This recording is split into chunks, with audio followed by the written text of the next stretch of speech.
All the Weeper knows is rape and murder, said Yarwick.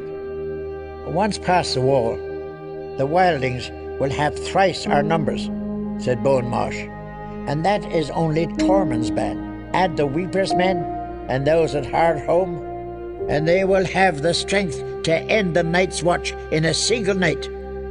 Numbers alone do not win a war. You have not seen them. Half them are dead on their feet. I would sooner have them dead in the ground, said Yarwick. If it please, my lord. It does not please me. Jon's voice was as cold as the wind snapping at their cloaks. There are children in that camp, hundreds of them, thousands. Women as well. Spear wives, some, along with mothers and grandmothers, widows and maids. Would you condemn them all to die, my lord? Brothers should not squabble, Septon Celador said. Let us kneel and pray to the crone to light our way to wisdom. Thousands of those who fled the battle were desperate enough to believe her. Mother Mole has led them all to Hardhome, there to pray and await salvation from across the sea. Hardhome is an unholy place, it said. Cursed! Even your uncle used to say as much, Lord Snow. Hardhome sits on a sheltered bay and has a natural harbour deep enough for the bigger ships afloat. Wood and stone are plentiful near there, the waters teem with fish, and there are colonies of seals and sea cows close at hand.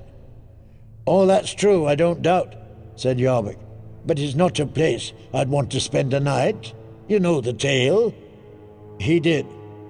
Hardhome had been halfway toward becoming a town, the only true town north of the wall, until the night, 600 years ago, when hell had swallowed it. Its people had been carried off into slavery or slaughtered for meat, depending on which version of the tale you believed. Their homes and halls consumed in a conflagration that burned so hot that watchers on the wall far to the south had thought the sun was rising in the north. Afterward, ashes rained down on haunted forest and shivering sea alike for almost half a year.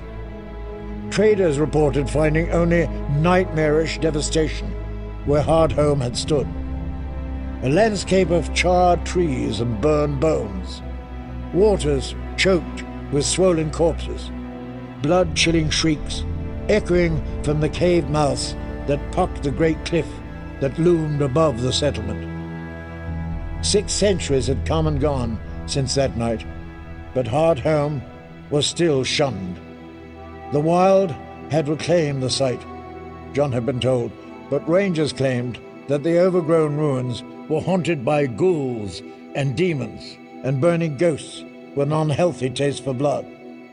It is not the sort of refuge I'd choose either, Jon said, but Mother Mole was heard to preach that the free folk would find salvation where once they found damnation.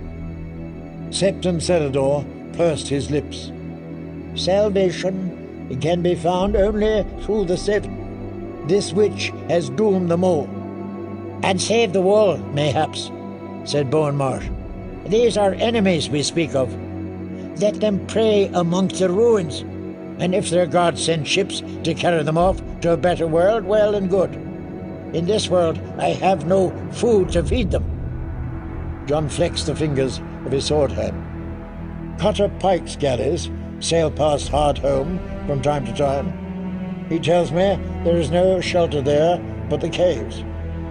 The Screaming Caves, his men call them. Mother Mole and those who followed her will perish there, of cold and starvation, hundreds of them, thousands.